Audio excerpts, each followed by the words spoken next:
Headers and paragraphs. We've learned what an element is by using the paragraph element. Now let's take a look at what a paragraph actually does. So here, this is my line. This is a new line, but it's still in the same paragraph. You notice when you read a book and you have a new paragraph, it's got that new indent. HTML doesn't always do that, but it will create a double line for you. So what I mean is you went from here to down here.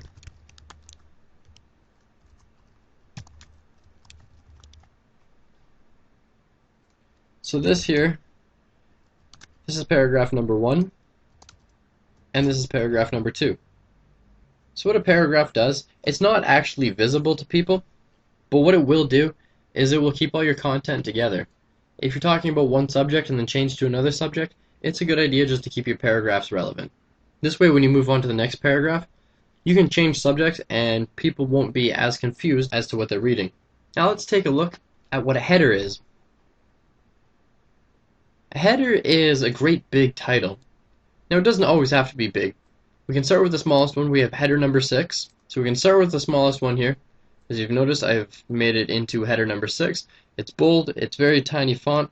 It is still considered a header though. Now if we take a look at header number 5, it's a little bit bigger, not too much bigger. It's bold. Now we see header number 4. This one's getting a little bit bigger. It's getting there. Taking a look at header number 3, it's getting larger. This one's pretty popular, as well as header number 2, which looks just like this. Header number 2 is getting quite a bit bigger. If you compare this to our regular text, it stands out a lot more. And now let's look at the biggest header, header number 1. And header number 1 looks like this. Now to create a header, it's very simple. It's just like that paragraph tag that we talked about. Header number 1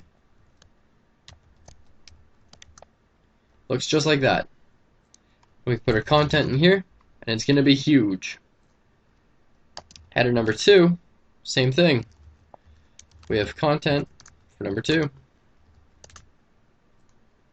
And we have header 3, header number 4, header number 5, and header number 6.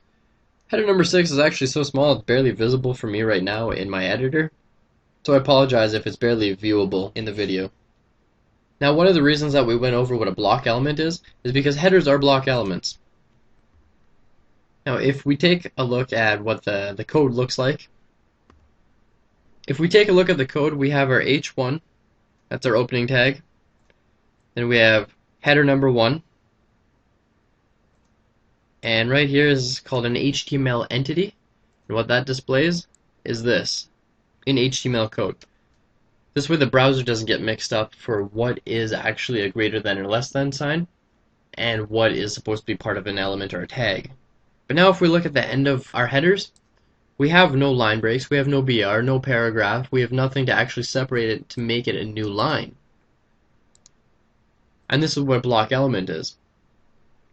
This header will try to take up all this space.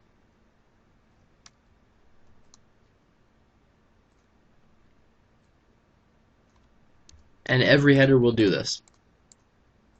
Create its own line, it becomes its own piece of code. And that's the reason why we went over what a block element is. This way when you're using a header, for example when I try to type something next to header number 3, this is what I get. It automatically creates a new line and puts my text down there because header number 3 is going to take up all this room. So to recap real quick, a paragraph will separate itself from another paragraph or any other element that comes after it. Two paragraphs together looks like two paragraphs in a book, and it creates a double space. Instead of one line break, it creates two lines. And our headers are block elements. They range in size, number 1 being the biggest, or the best if you like. And just remember, these are block elements. Now you know how to deal with headers and paragraphs.